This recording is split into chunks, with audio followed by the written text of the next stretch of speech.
nome do Pai, do Filho e do Espírito Santo. Amém. Ave Maria, cheia de graça, o Senhor é convosco. Bendita sois vós entre as mulheres, e bendito é o fruto do vosso ventre, Jesus.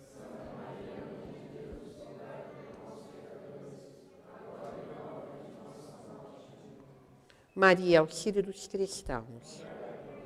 São Bento e São Mauro. Em nome do Pai, do Filho e do Espírito Santo. Amém. Para a nossa conversa de hoje, eu preparei um tema muito simples, mas sobre o qual várias pessoas têm me perguntado, até pessoas de outros estados, que até marcam reuniões para a gente conversar um pouco sobre isso. Então eu pensei que talvez fosse um tema que pudesse, digamos, nos interessar de uma maneira geral, talvez principalmente aos mais jovens, aqueles que estão entrando na vida adulta agora, mas acho que a todos, de uma maneira geral, pode ter um certo interesse. Como vocês estão vendo aí, o slide é leitura e vida intelectual. Eu vou começar do básico. Como vocês sabem, nós temos vários tipos de vida, não é? A vida, há várias definições, mas um aspecto da vida que eu acho muito interessante, eu sempre gosto de pensar da vida sobre esse aspecto, é que a vida é a capacidade de transformar o outro em si mesmo. Tudo que está vivo faz isso. A pedra não é capaz. Se eu puser uma pedra aqui, a pedra vai continuar sendo pedra, a mesa continua sendo mesa. Mas uma planta já é capaz de transformar o outro nela. Ela é capaz de transformar luz em clorofila, ela é capaz de transformar os elementos que estão no solo em árvore, ela é capaz de fazer as coisas virem para ela, absorver o que existe no mundo, para depois poder dar alguma coisa ao mundo. Porque toda vida atinge a sua perfeição quando produz. Isso está em São Tomás, que todo ser atinge a sua perfeição quando é capaz de produzir outro semelhante a ele. Mas antes disso, tem esse processo de absorção. O animal tem uma capacidade de transformar o outro em si muito maior que a da planta. A planta não consegue correr atrás da clorofila nem do carbono do solo, mas o animal consegue correr atrás daquilo que ele precisa transformar nele mesmo. Ele pode procurar água, ele pode procurar o alimento, ele pode procurar até elementos que ele precisa para o seu abrigo, né? Os castores constroem os diques deles, os Joões de Barros fazem as casas, mas o que caracteriza a vida é essa capacidade de absorção do outro e depois, com isso que é absorvido, se produz algo novo. Idealmente, a vida atingiu a sua plenitude quando ela é capaz de produzir outro ser semelhante a ela. Né? Então, nós temos em nós, essa foi uma longa discussão medieval, como é que era essa história de quantos tipos de... Se nós tínhamos 3 almas, ou digamos assim, 3 vidas independentes, ou uma só, e, claro, a conclusão, que foi a que São Tomás sempre defendeu, a que se chegou é isso, nós temos vários tipos de vida, mas não que elas sejam independentes. Em nós, existe uma vida vegetal. A vida vegetal é aquela que corresponde justamente às funções de alimentação e crescimento. É isso que caracteriza a vida de qualquer vegetal. Ele tem funções de alimentação, crescimento, reprodução. É isso que ele faz. A vida animal já é uma vida de estado superior. O que caracteriza especificamente a vida animal? A capacidade de sentir. O animal sente tudo aquilo que, mesmo em nós, tem a ver com esse nível da sensibilidade, como, por exemplo, a memória. A memória em nós faz parte da sensibilidade. Há também uma memória intelectual. Mas já a nossa sensibilidade tem memória. Então, o animal, porque tem sensibilidade, ele tem memória. Então, nós temos essa vida vegetal, primeiro, temos essa vida sensível e temos depois uma vida intelectual, que a gente também pode chamar de vida espiritual. Vida espiritual por quê? Porque ela é uma vida do espírito. O que é o espírito? É essa vida que independe absolutamente da matéria. A vida vegetal é absolutamente inerida na matéria. A vida sensível é inerida na matéria. A vida espiritual, ela independe da matéria. É uma vida livre da matéria. E a vida espiritual, a gente pode encará-la aqui duplamente. Nós temos uma vida espiritual natural, que é o que a gente chama normalmente de vida intelectual. A nossa capacidade de conhecer e querer. A nossa inteligência, a nossa vontade. Porque nós temos corpo, a nossa alma também tem sensibilidade. Nós temos, claro, uma sensibilidade física, não é? Minha mão sente a mesa, sente que é lisa, sente que tem uma certa temperatura, mas nós temos uma sensibilidade da alma. Digamos assim, claro que nessas coisas é muito difícil, né, usar os termos, mas digamos assim que a sensibilidade é o ponto em que a alma toca o corpo. E toca tanto o corpo que justamente quando há coisas que nos tocam a sensibilidade, principalmente dependendo se é uma coisa que nos toca violentamente a sensibilidade, o nosso corpo sofre mudanças. Então, se eu tiver medo, eu fico pálida, meu coração acelera. Se eu tiver raiva, eu fico vermelha, meu coração também acelera. E se eu tiver uma grande tristeza, eu choro. Até o meu corpo vai produzir lágrima, vai fazer uma coisa que é puramente física. Mas vai ter esse efeito. Então, isso é puramente em nós natural. Essa vida de inteligência, vontade e sensibilidade é puramente em nós natural. Nós temos também uma vida espiritual sobrenatural. Por que é sobrenatural? Porque já não tem mais nada a ver com a nossa natureza. É uma coisa que Deus nos dá de graça, porque Ele quer. Só porque Ele quer.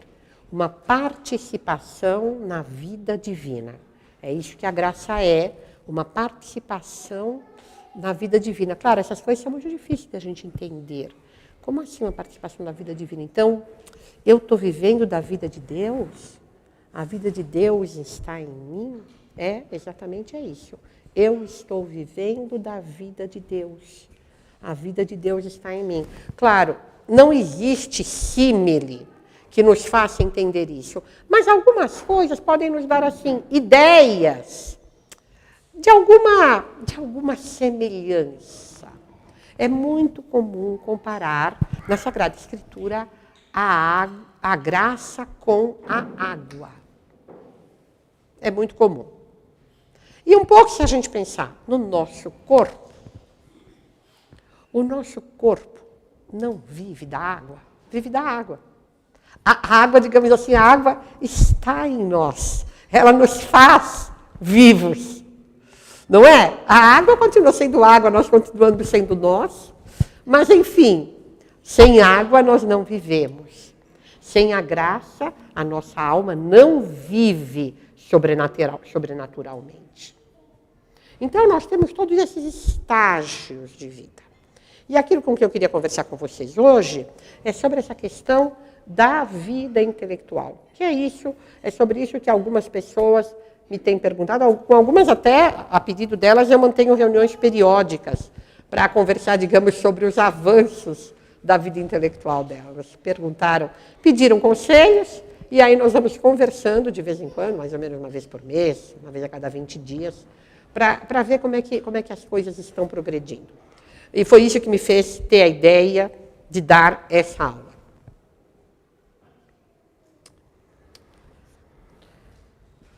A nossa vida intelectual, então, é a vida natural da nossa alma. Nós somos, como vocês sabem,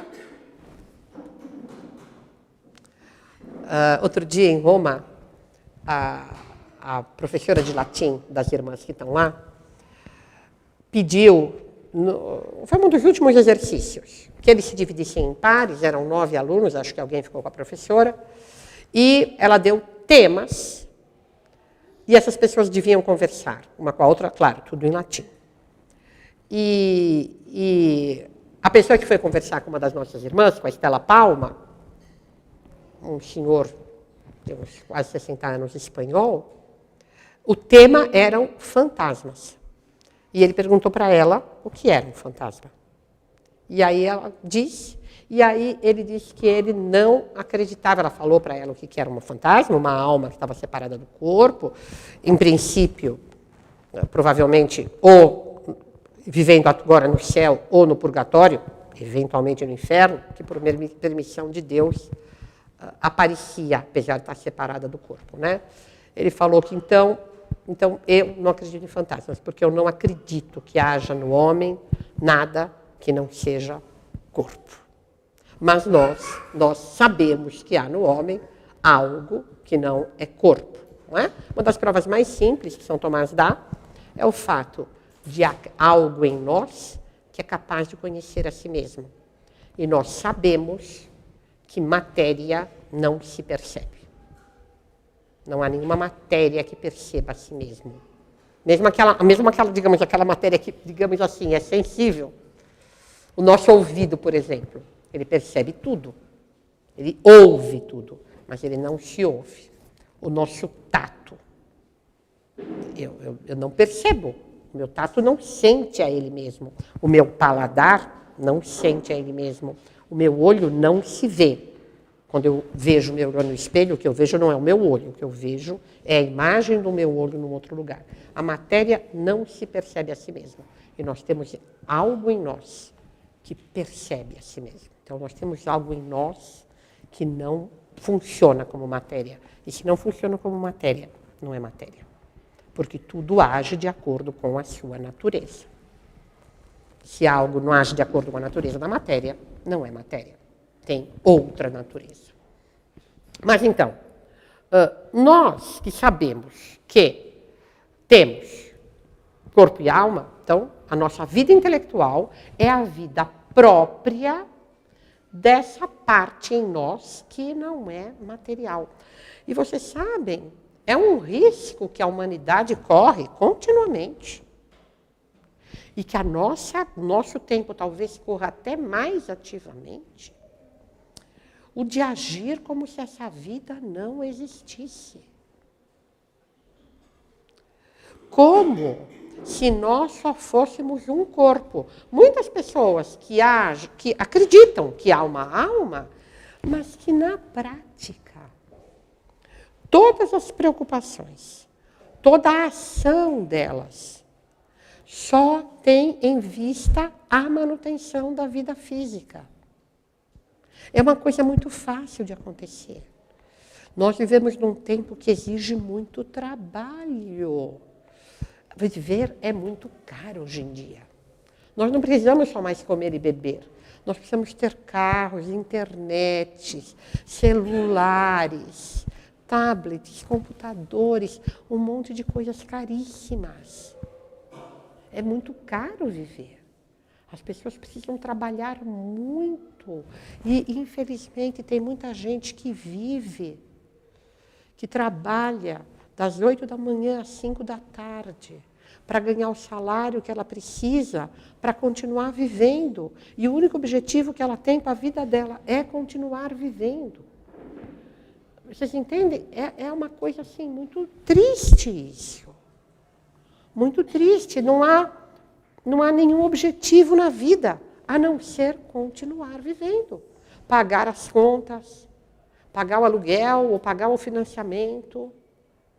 E não há mais nada além disso. Infelizmente, hoje, é a vida de muitas pessoas. Antigamente, mesmo os pobres, pelo menos na sua maioria, tinham uma vida fora disso, que era a vida religiosa deles.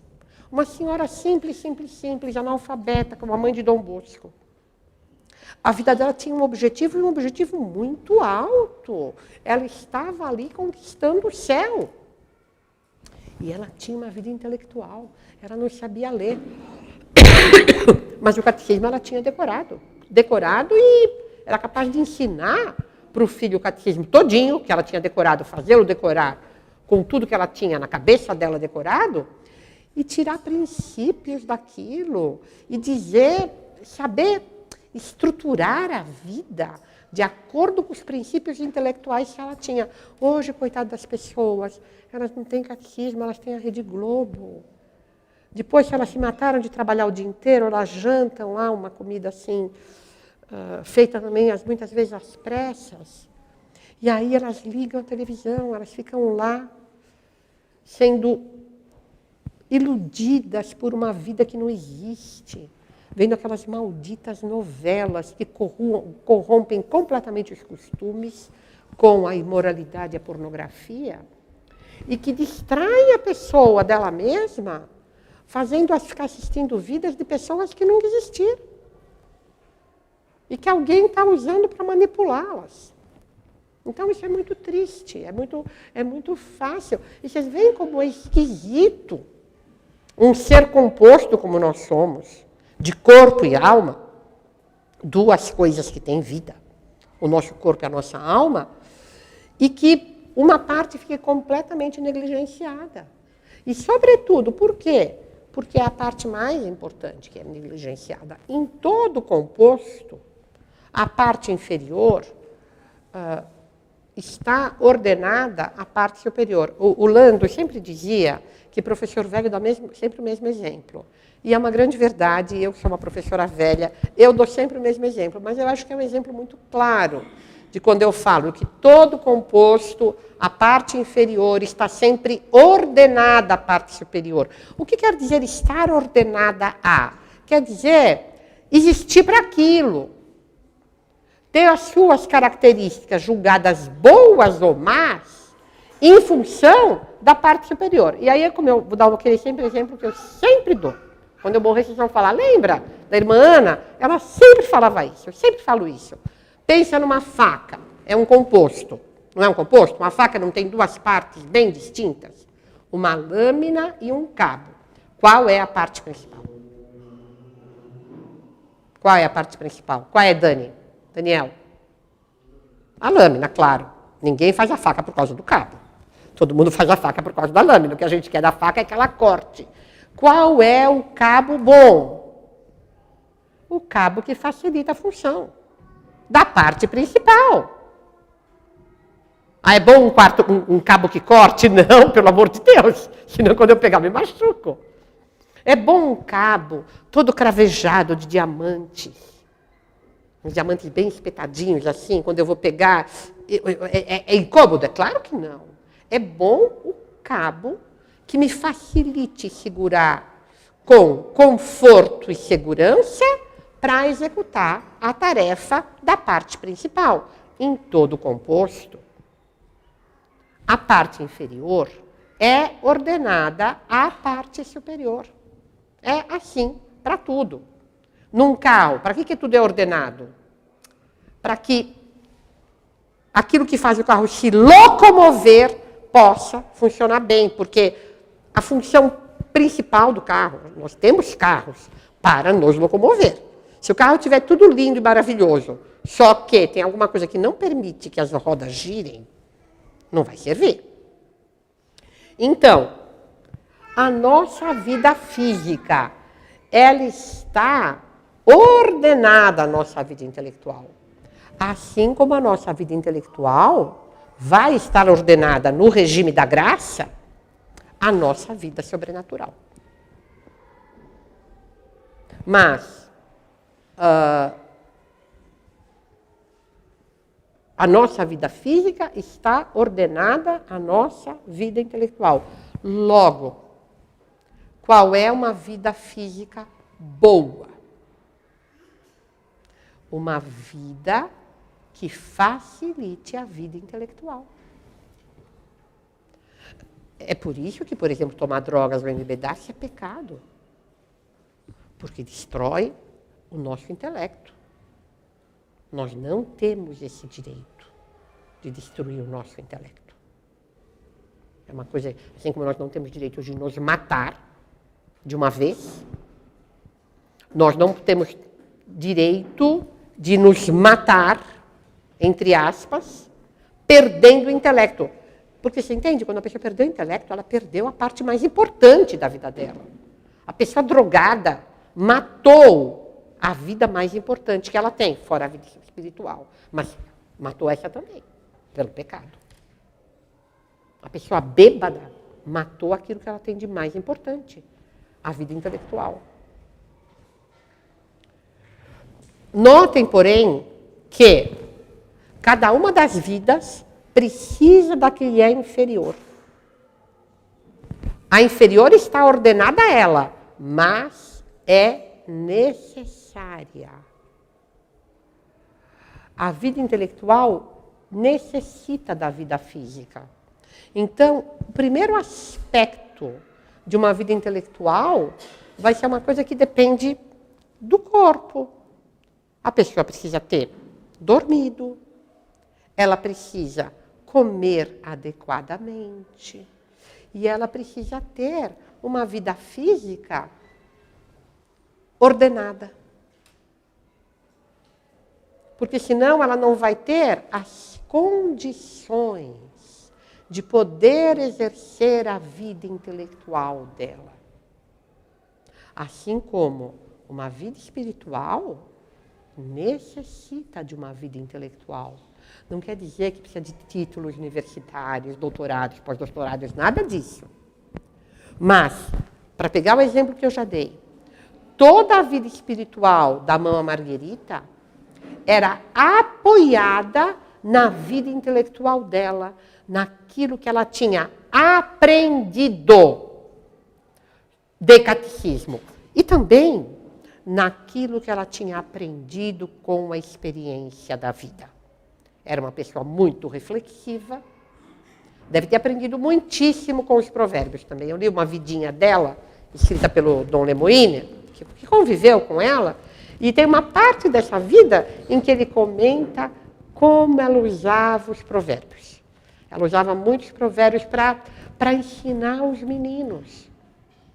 Por exemplo, um que eu guardei, infelizmente não guardei em piemontês, mas é um provérbio muito simples, mas muito verdadeiro. Quando ela via um menino bom, mas que começava a relaxar, começava a ir um pouco mal, comungar menos, não ir tanto na capela, ela chegava para ele e falava: filho, toma cuidado, filho, toma cuidado, porque descer, desce quem quer, e subir, sobe quem pode. Então, é tão simples, mas é tão verdadeiro. Para baixo, todo diabo ajuda. Depois, às vezes, para voltar, é duro. A gente não sabe se consegue. Então, ela falava isso, mas ela falava em piemontês. Descer, desce quem quer, subir, sobe quem pode. Vocês entendem o que eu quero dizer? A vida espiritual dela também estava baseada numa vida intelectual. Era uma vida intelectual simples, mas profunda. Uma vida feita de reflexão. Alguma coisa ela tinha estudado. Aquele catecismo, ela decorou. Aqueles princípios, ela sabia. E ela fazia uma coisa que é fundamental na vida intelectual. Ela fazia aquilo funcionar. Porque isso é um outro aspecto de toda a vida. Da física, da intelectual, da espiritual.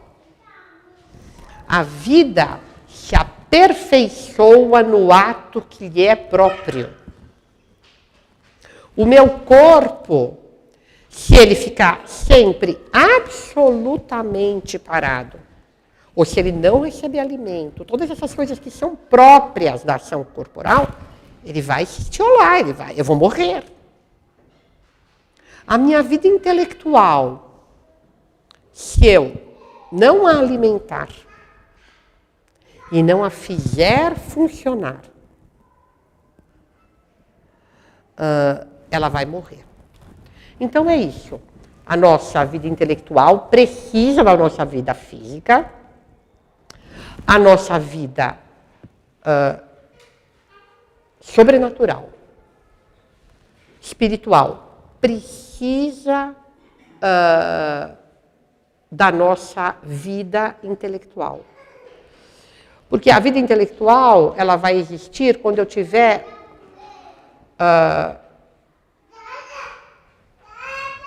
eu preciso ter os princípios ordenados. É por isso que Nosso Senhor disse para os apóstolos, ide e ensinai. Porque a gente só crê se a gente for ensinado. E a gente vai ter provas de que a gente deve crer. Vocês lembram do eunuco da rainha de Candace? Ele fala para São Filipe, né? Como é que eu hei de crer se eu não tenho quem me explique? Então, é verdade, é entender, não é crer não, né? Ele não fala crer, ele fala entender. Entender se eu não tenho quem me explique. Então, aqui o exemplo não cabe. Então, a vida intelectual, ela tem três aspectos, três atividades. Quer dizer, a primeira não é bem uma atividade. Em primeiro lugar, a vida intelectual se faz de princípios. É fácil vocês entenderem, meninos, se vocês pensarem na matemática. Que essa é uma parte, digamos, importante da vida intelectual de vocês. Entender matemática. Quando a gente é estudante, depois, muitas vezes, a matemática sai da vida intelectual da gente. Não é o caso do Eric, né? No caso do Eric, uma parte importante da vida intelectual dele é a matemática. Mas como é que se constrói a vida intelectual matemática de vocês? A partir de alguns princípios.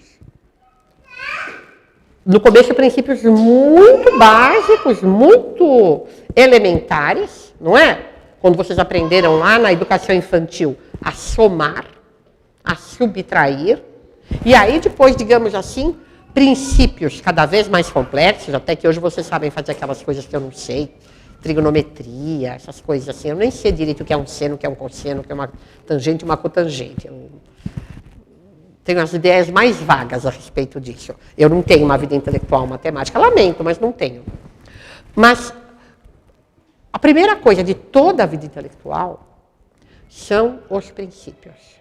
Assim como eu tenho meus princípios em matemática, eu tenho que ter meus princípios em história, meus princípios em geografia, o que a gente procura ensinar para vocês no Fundamental 1. Vocês aprendem os fundamentos, os princípios básicos da geografia. Depois, professor Lucas, vocês aprendem princípios de sociologia. Toda a vida intelectual tem que se basear em princípios. E a vida espiritual, que vai se apoiar na vida intelectual, também tem que se basear em princípios. É preciso conhecer o dogma, ainda que seja o dogma expresso nas fórmulas simples do catecismo, como era o caso da mãe de Dom Bosco. Mas, claro, que uma pessoa que tem um nível intelectual mais complexo, que tem graduação universitária, mestrado nisso, pós-doutorado naquilo, não pode se dar o direito de ter a sua vida intelectual referente à vida sobrenatural, referente às coisas da fé, de um nível mais baixo do que é, digamos, o geral da vida intelectual dela. Então, os princípios são fundamentais em toda a vida intelectual. Vocês imaginem alguém que estivesse como vocês no ensino médio e que não soubesse tabuada, que é o básico do básico dos princípios da matemática. É possível que essa pessoa aprenda alguma outra coisa? Não. A importância dos princípios é enorme. São os princípios que dão base para toda a vida intelectual. E é por isso que tem muita gente que até lê, e lê até bastante. Eu acho que tem cada vez menos gente assim, porque hoje em dia as pessoas ficam no celular em vez de lerem. Mas eu acho que ainda tem gente que lê, pelo menos gente da minha idade tinha. Eu era, por exemplo, uma pessoa assim. Eu lia muito, desde sempre. Desde sempre. Mas eu tinha uma vida intelectual? Nenhuma. Por quê? Porque eu não tinha nenhum princípio intelectual. E eu lia aleatoriamente qualquer coisa que caísse na minha mão. Então, eu não estava construindo nada. Absolutamente. Porque eu não tinha nenhum princípio, não tinha nenhuma base. E todas as minhas leituras não iam em nenhuma direção.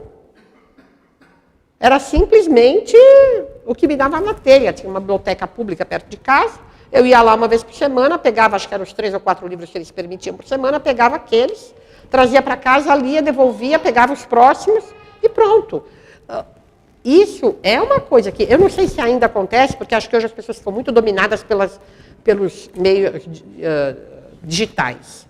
Mas era uma coisa que acontecia com gente da minha idade. A gente lia muito e não tinha vida intelectual nenhuma, porque os princípios são fundamentais. É preciso, de fato, para ter uma vida intelectual, ter princípios nos quais a gente se apoia. É muito bom que as nossas leituras vão na direção dos nossos interesses. Eu quero compreender como é tal coisa. Eu quero entender isso aqui. Como eu acredito que o Eric, por exemplo, deve ler livros sobre matemática que tratam de problemas que, para ele, são interessantes. Ele quer entender melhor como é aquilo. É muito bom quando as nossas leituras vão numa direção de responder os nossos problemas intelectuais, aquilo que nós queremos descobrir. Com o Lando foi muito assim. Uma vez um aluno numa aula, ele estava falando sobre a Revolução Francesa como mãe do romantismo, e esse aluno pôs uma questão muito inteligente, é uma pessoa muito inteligente que perguntou, mas professor, como assim? Se eles são românticos, o romantismo é contra a razão, como é que na Revolução Francesa se adorou a Deus a razão? E o Lando foi estudar muito para responder essa dúvida. Foi uma coisa assim, importantíssima para os estudos dele. E ele leu muito para entender como é que isso se explicava, tudo que ele... toda aquela teoria que ele expõe na teoria do curto-circuito, veio dessa simples pergunta. E aí ele, digamos assim, construiu um caminho intelectual baseado nisso. Então, isso é uma coisa muito interessante. Enfim, os princípios. Uma coisa são princípios intelectuais, que aí, básicos, fundamentais, que são inerentes a nós, né, aquilo que se chama os primeiros princípios. Outra coisa são nossos princípios morais, aquilo que é bom e deve ser buscado, aquilo que é mal que deve ser evitado. E outra coisa vão ser princípios que vão nos ser próprios, que estão relacionados com a nossa própria vida intelectual, com os nossos interesses, eventualmente com as nossas obrigações. O Eric, por exemplo, não tem muito como escolher se ele vai ou não estudar matemática, porque é isso que ele faz da vida.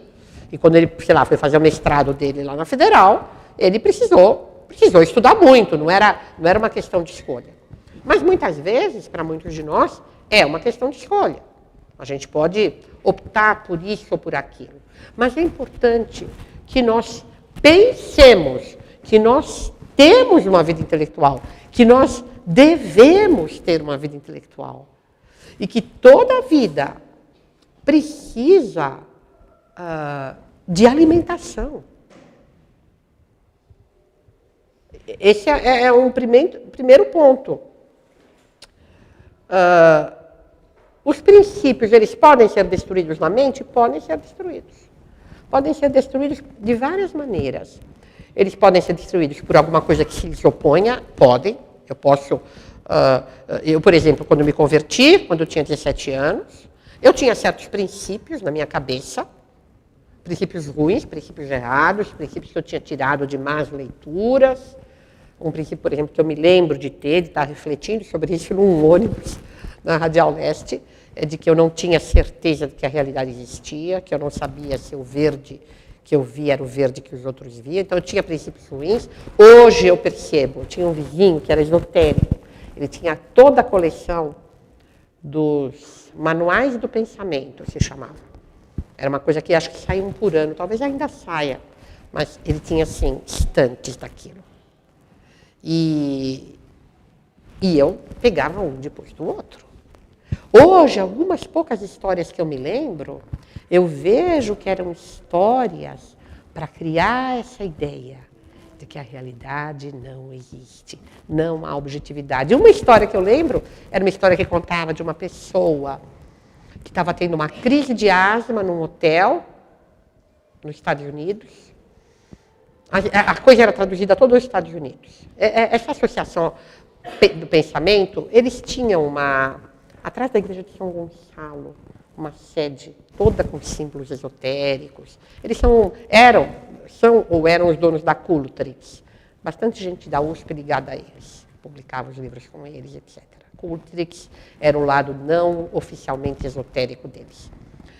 Mas, então, e essa pessoa estava tendo essa crise de asma, e aí ela se levantava aflitíssima, aflitíssima, aflitíssima, e ela ia para a janela, e aí ela quebrava o vidro, e aí quando ela quebrava o vidro, ela conseguia respirar e pronto, e aí ela voltava para a cama e dormia, e no dia seguinte ela percebia que ela tinha quebrado o espelho.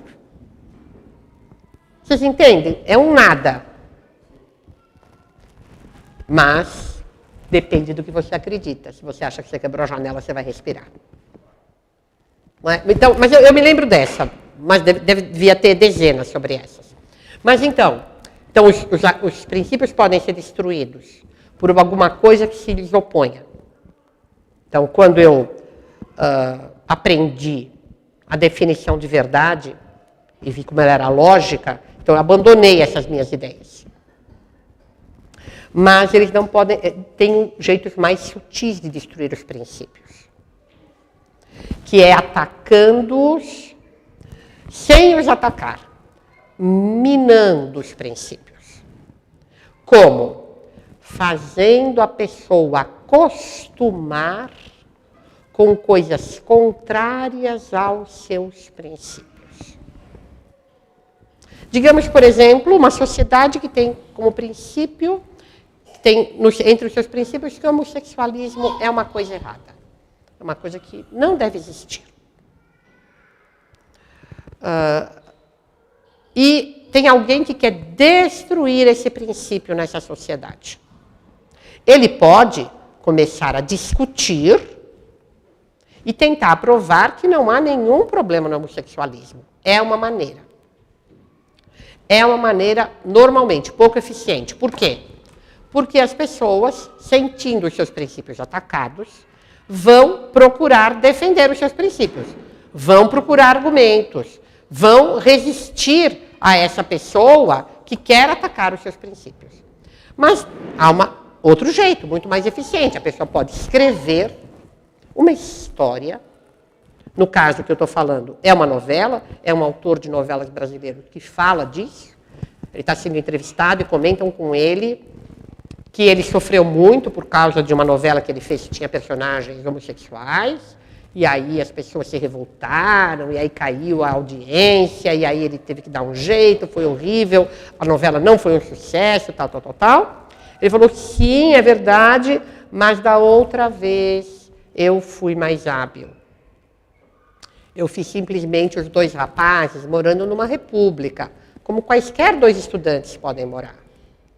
E aí eu fui mostrando como eles eram legais, como eles eram amigos das pessoas, como eles faziam coisas boas para todo mundo. E só no capítulo 100 que eu deixei as pessoas perceberem que eles eram um casal. Mas aí eles já eram muito queridos.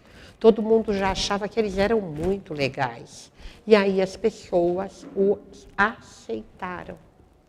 Essa é uma técnica para trocar os princípios, sem atacá-los diretamente, mas minando-os. Então, quanto mais importante é um princípio, mais a gente precisa tomar cuidado com ele. E ver, enfim, como é que nós o estamos tratando, como é que outros o estão tratando. Um outro aspecto muito importante da vida intelectual é a reflexão. É pensar sobre os problemas.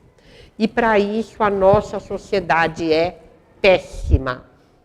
Porque nós temos, de fato, vidas extremamente ocupadas e atribuladas, com a bendita luz elétrica. Nosso Senhor diz, vem a noite em que ninguém pode caminhar. Bendito tempo, que quando vinha a noite ninguém podia caminhar. Eu, como vivi 9 meses assim, né, na Idade Média, como eu costumo dizer, quando eu fui à terra dos meus pais, e lá a luz era de candeia, a água a gente ia buscar na fonte, era assim, anoitecia, se acendia a lareira e se ficava conversando lá em volta da lareira por um tempo. Normalmente era comum que hoje o serão é na casa de não sei quem. Então as pessoas das outras casas vinham para o serão, frequentemente era na casa da minha família, que era uma casa maior. A minha família, digamos, era uma família, a família originária da aldeia ali. Então as pessoas vinham para lá conversar, se assavam algumas castanhas, mas daqui a pouco todo mundo ia dormir. A luz da candeia é pequenininha, não dá para fazer grandes trabalhos. Se conversa e se vai dormir. Essa vida mais calma favorece a reflexão. Com os automóveis, a luz elétrica. E hoje, os celulares, que a gente trabalha 24 horas por dia. Quem trabalha com serviços, com atendimento a público, não tem um momento, lugar em que você não está trabalhando. Se o pai do aluno escreve, você responde. Não tem jeito. Então, nós temos uma vida extremamente atribulada. Mas, além disso, como vocês viram na aula que a Marina deu sobre o que a internet faz com o nosso cérebro, nós estamos com os cérebros danificados. Uma grande dificuldade de fixação. Basta a gente estar lendo uma coisa um pouco maior, dá vontade de conferir o celular, de fazer não sei o quê. Dizem que é a dopamina que faz isso, né? Alguém me explicou, não me lembro mais quem, que tem a ver com um negócio, uma substância chamada dopamina, que cria essa sensação de prazer com essa mudança, esse shift de passar daqui para lá, daqui para lá, daqui para lá. Mas é muito real. Então, nós temos muita dificuldade de reflexão. É uma coisa que a gente, para fazer, precisa, por assim dizer, se treinar. Pensar em ficar pensando. Graças a Deus, os católicos que têm a meditação cotidiana. Pelo menos é um momento deliberado de esforço de reflexão. Que você fica ali naquela meia hora procurando pensar, partir de um princípio, tirar consequências, tirar dali resoluções. Isso é uma coisa que ajuda muito toda a vida intelectual. Vocês lembram que eu estava comentando no começo? Que a vida é a capacidade de transformar o outro em si. É a reflexão que permite que nós nos apropriemos da verdade. Que nós sejamos capazes de transformar aquilo que está fora, a informação, e acesso à informação nós temos muito. É a única vantagem para a vida intelectual do nosso tempo, é o acesso à informação. Nós podemos ler o que nós quisermos. Tem tudo na internet para ser lido.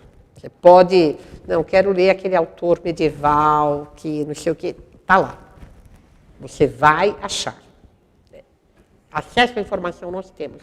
Mas o que permite que a informação se transforme em nós é a reflexão.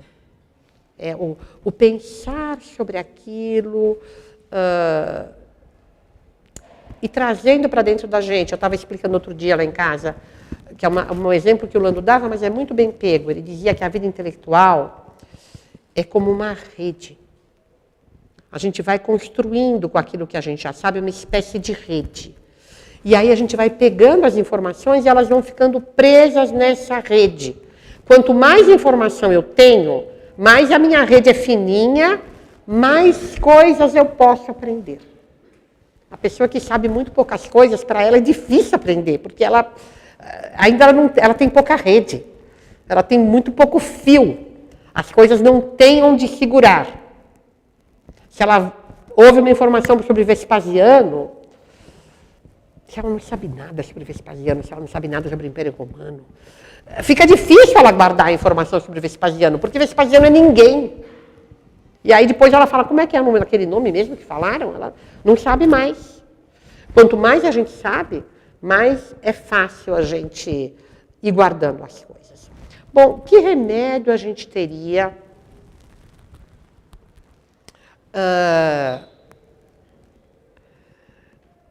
para melhorar disso? Em primeiro lugar, acostumar-se a refletir. E para isso, como eu disse, a meditação religiosa pode ser um bom começo. Mas é bom a gente também acostumar, porque uma coisa muito boa, viu, meninos, isso é muito bom para vocês. Uma coisa muito boa para aprender a refletir é o exercício da escrita. É uma coisa que a gente pode usar até na meditação religiosa. Escrever coisas que a gente for pensando. Então, se é melhor, não sei o quê, se é melhor procurar ceder à vontade alheia, mas isso não pode ser perigoso, não pode enfraquecer excessivamente a vontade, o ceder à vontade alheia. Parece que sim por causa disso e disso, mas parece que não por causa daquilo e daquilo. Nosso Senhor, porém, diz que ele veio para obedecer. Então, deve ter alguma coisa de muito bom nisso. Mas o que pode ser que tem de bom em obedecer? Vocês entendem? Se vocês forem escrevendo, muitas vezes é mais fácil pensar, manter o fluxo do pensamento se escrevendo. Então, o que eu faço para aprender a refletir? Procurar acostumar-me, a meditação religiosa é um primeiro passo. O exercício da escrita pode ser um aspecto muito interessante para acostumar a reflexão. Uma outra coisa, o exercício da leitura, mas da leitura de livros que, digamos assim, possam ser... Mas é que não depende tanto do livro, às vezes vai depender de como a gente olha para o livro.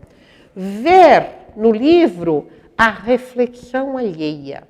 Aprender a pensar com o autor. Porque muitas vezes a gente vai lendo assim muito depressa, prestando pouca atenção nos passos que o autor está dando, o que é que ele quer mesmo dizer com isto. Então, essas três coisas são coisas importantes para essa coisa fundamental para uma vida intelectual, que é a reflexão. Esse ficar ruminando aquilo que se compreende. Até quem é? É aquele espanhol que morreu em Lisboa, importantíssimo, amigo de Santa Teresa d'Ávila. Padre Ávila, né? É assim que ele é chamado? Aquele que escreveu o Tratado de Oração e Meditação, que depois São Pedro de Alcântara resumiu, e hoje se publica com o nome de São Pedro de Alcântara, mas é dele, Granada, o Padre Granada. O Padre Granada diz, mas citando um santo padre antigo, que é por isso que os judeus só podiam comer os animais que ruminavam. Porque Deus queria ensinar que a alimentação, assim como a alimentação, o animal chamado de puro para os judeus, era um animal que ruminava aquilo que comia, que o homem puro é aquele que rumina os pensamentos, que pega os princípios e fica refletindo sobre eles. Bom, então, isso sobre a reflexão. Que é uma parte importantíssima da vida intelectual. Bom, a leitura deve ser a nossa principal fonte de informação para a nossa vida intelectual. Eu vejo conversando com pessoas que hoje em dia muitas pessoas têm como única fonte da vida intelectual a internet. Quando elas falam de aprender alguma coisa, elas falam de um vídeo. Vídeos podem ser bons começos, mas nenhuma vida intelectual vai se construir verdadeiramente só com vídeos. Um vídeo necessariamente é uma coisa resumida. Necessariamente vai pegar algum aspecto muito pequeno de alguma coisa. Pode ser se você fizer um curso com um bom professor, de, 20 aulas tratando da Revolução Francesa. Aí é diferente. Você fez esse curso, tá bom. Mesmo assim, se você quer entender mesmo a Revolução Francesa, você precisa ler os livros. Porque ninguém aprende só com aulas. Uma parte importantíssima da vida intelectual é o estudo individual. Ninguém aprende só com aulas. E depois, Davi, a gente aplicando o princípio de que toda a vida atinge a sua perfeição quando é capaz de reproduzir-se, como é que eu poderia aplicar isso na vida intelectual? Qual é a perfeição da vida intelectual? Quando você é capaz de fazer o quê? De ensinar. Quando você é capaz de fazer outro compreender aquilo.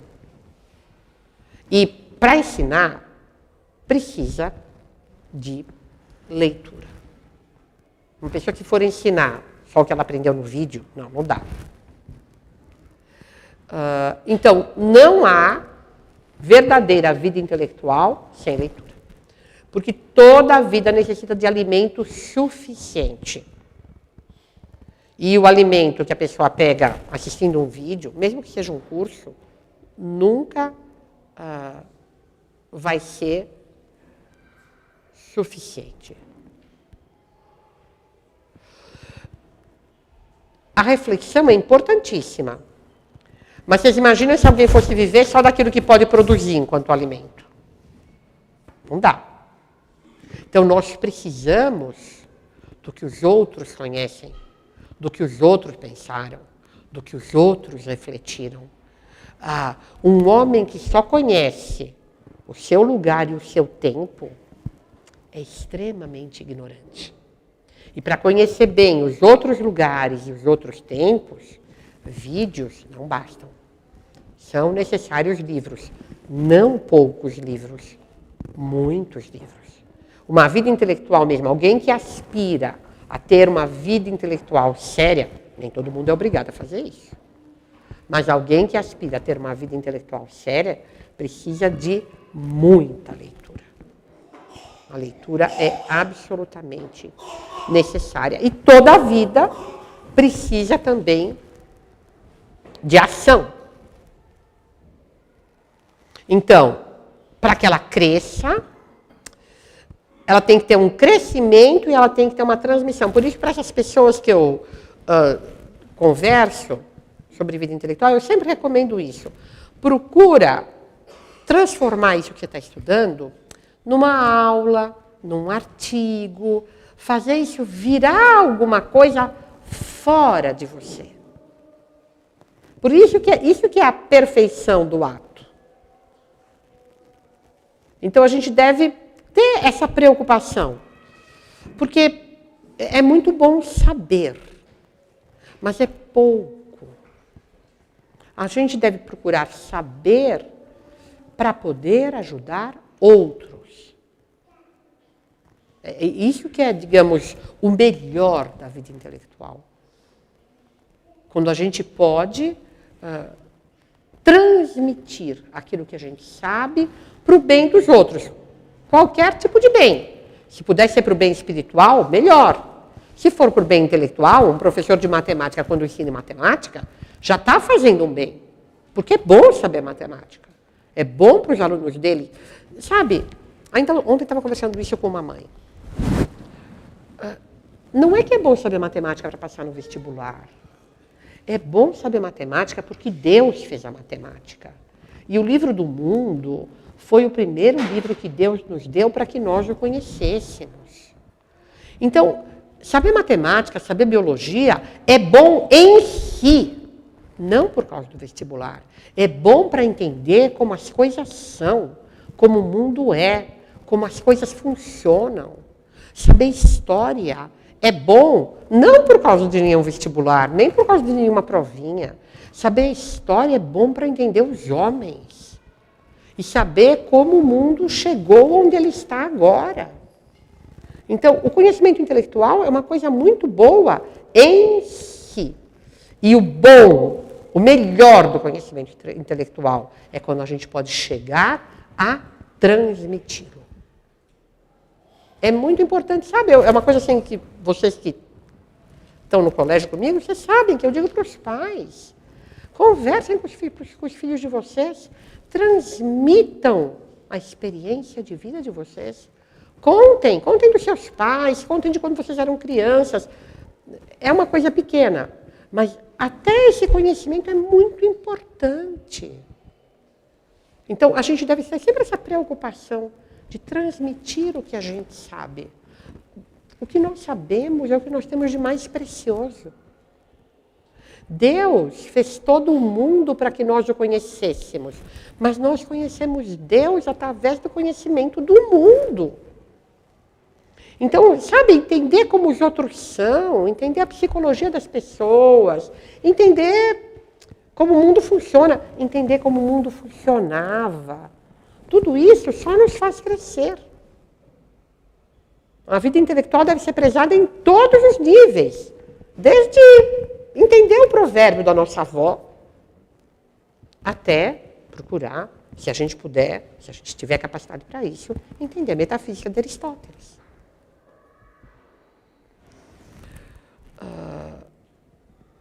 É preciso tomar cuidado com a leitura, porque nós vivemos de alimento, o nosso corpo vive de alimento. A nossa vida intelectual vai viver, sobretudo, de leitura. Mas vocês já repararam que tem alimentos que tiram o apetite? Dá salgadinho amarelo para uma criança a manhã inteira, vê se ela vai almoçar. E é porque ela está alimentada? Não. Se você continuar com esse regime, a criança vai ficar doente. Porque salgadinho amarelo tira o apetite e não alimenta. Tem leituras que são assim também. E hoje em dia, mais do que leituras, tem o celular. Não alimenta e tira o apetite. A pessoa se sente enfastiada de informação. Parece que ela não precisa saber mais do que aquilo, mas ela não está alimentada.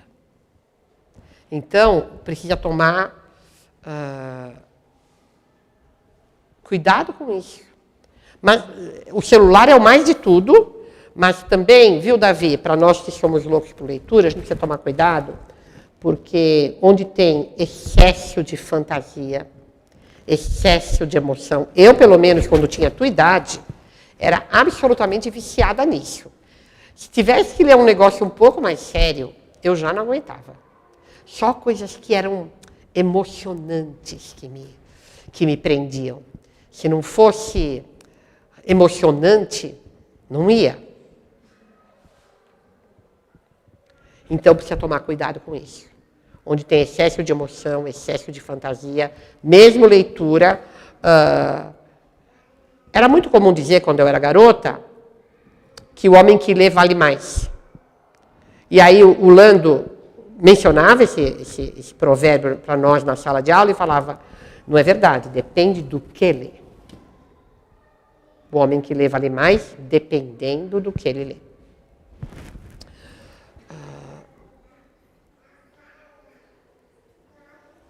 Aqui eu fiz justamente por causa pensando dessas pessoas que me pedem conselhos sobre isso, porque deve ter algumas que me telefonam ou me chamam no LinkedIn, onde elas me encontram para pedir conselho, e deve ter algumas que talvez gostassem de conversar sobre isso, mas que não vão se sentir, sei lá, autorizadas ou não vão pensar em fazer contato. Então, eu pensei em aquilo que eu digo para essas pessoas que me perguntam, eu vou dizer para todo mundo.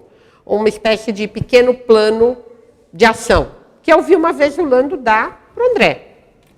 O André foi lá em casa, eu estava lá também, perguntar sobre isso, que ele queria começar a estudar, começar a ter uma vida intelectual mais séria.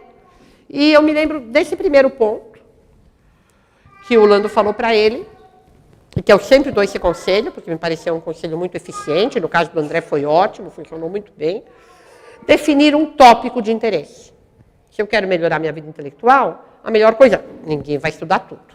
Eu lamento hoje não saber matemática, mas dificilmente, já pensei até em fazer um Kumon, aprender um pouco de matemática, mas dificilmente eu vou fazer isso.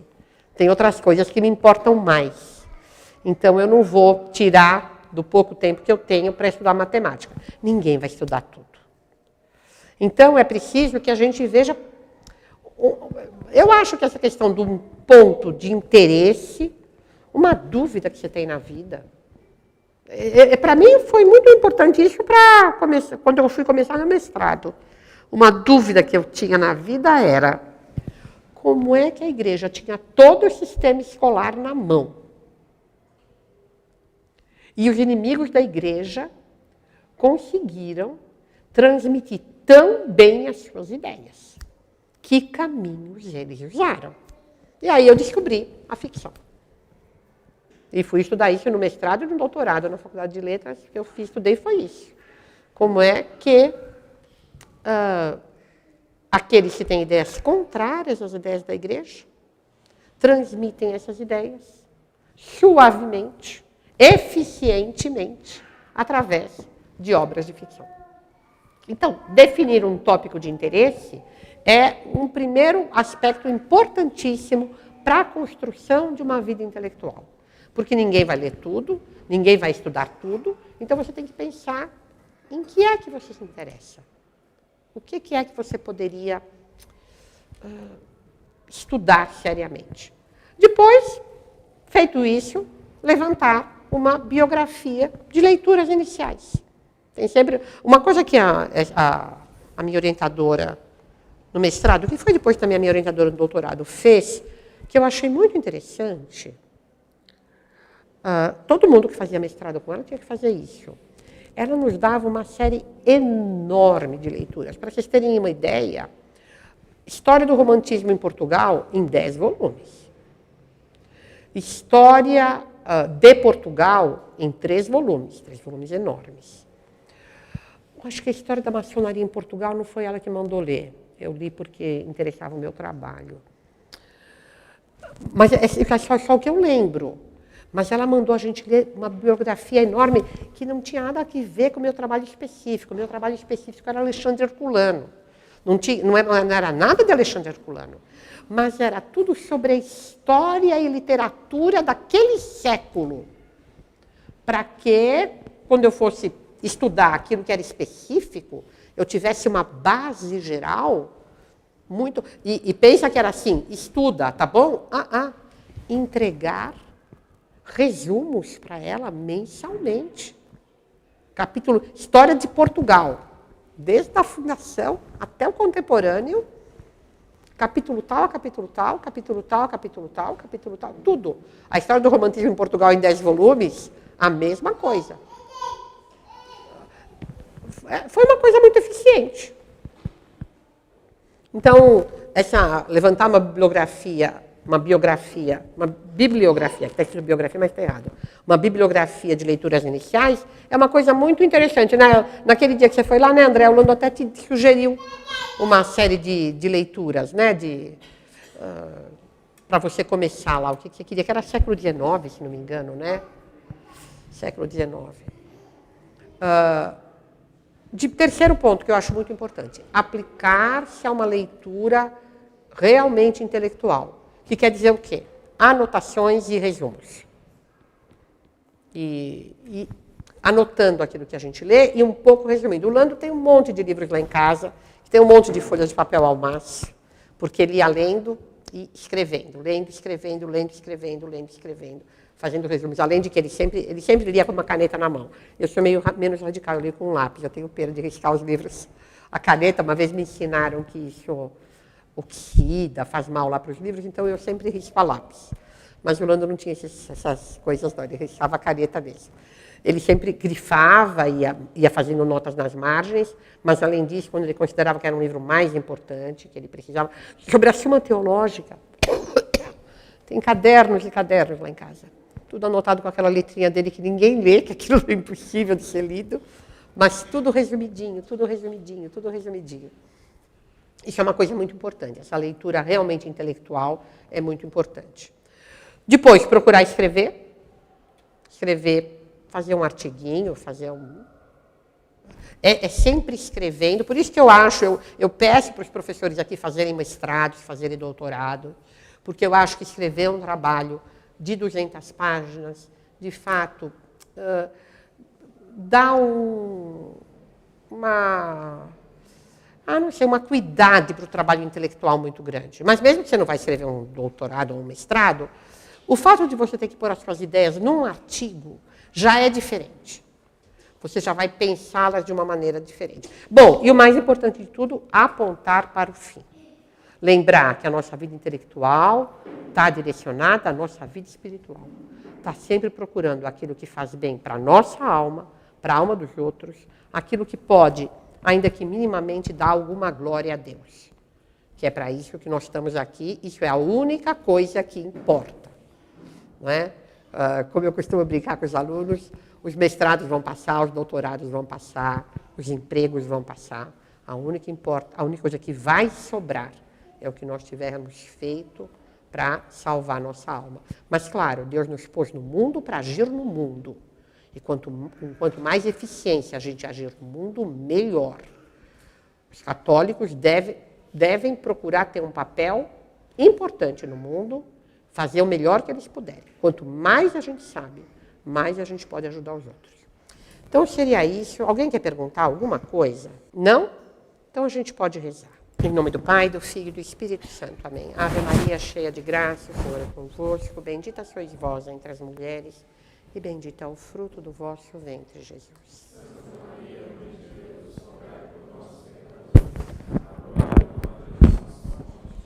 Maria Flós Carmelli. Em nome do Pai, do Filho e do Espírito